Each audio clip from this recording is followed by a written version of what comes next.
I came home and saw the CEO cooking for me, she said. I'm staying with you tonight.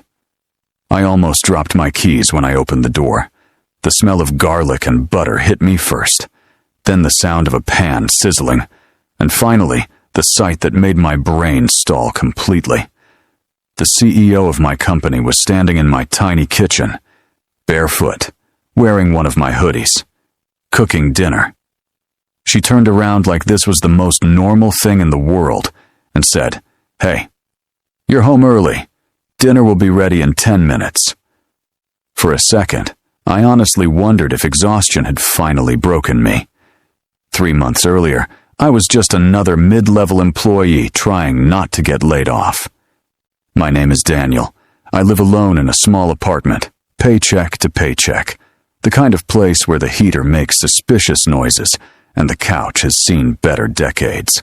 I worked hard, stayed late, kept my head down. Nothing special. Invisible, really. She was the opposite of invisible. Emma Clark. CEO, media darling, magazine covers, billion-dollar decisions before breakfast. The first time we spoke was in the elevator. It broke down between floors, trapping us for 45 minutes. No assistants, no bodyguards, just two people awkwardly standing too close. She laughed when my stomach growled and offered me half her protein bar. I skipped lunch, I admitted. Me too, she said.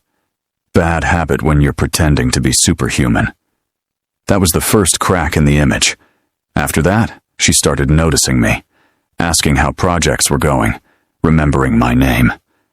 Once, when my mom got sick and I had to leave work suddenly, she personally approved my paid leave. Family matters, she said quietly. Always.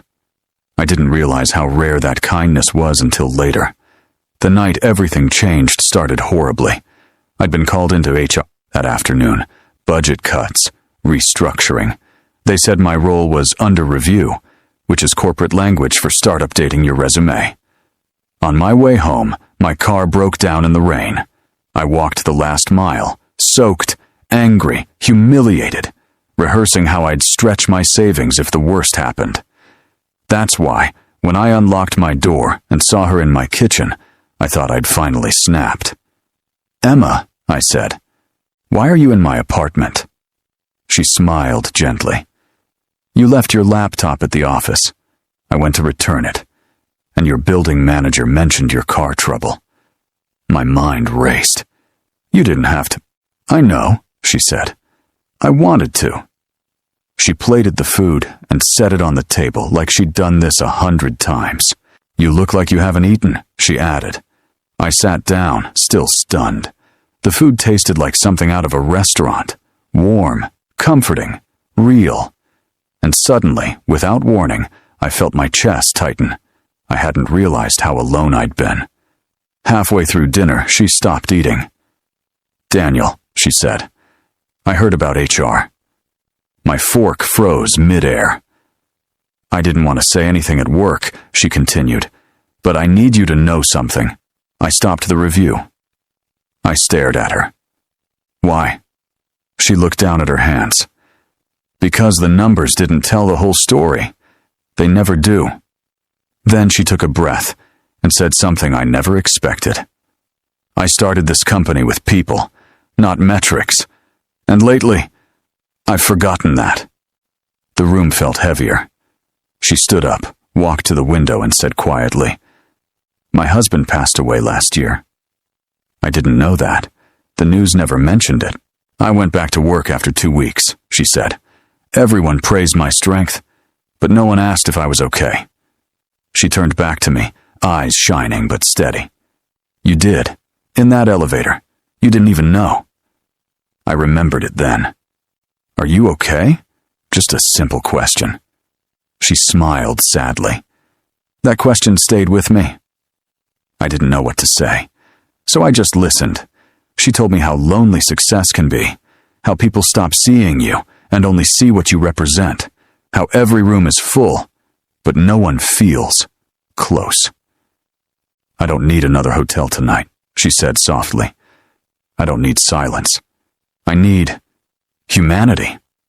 Then she looked me straight in the eyes and said the words that still echo in my mind. I'm staying with you tonight. Not in a romantic way, not in a dramatic way, in a human way. We talked for hours about childhood dreams, about mistakes, about how kindness is often invisible but unforgettable. She laughed when my neighbor's cat jumped onto the balcony.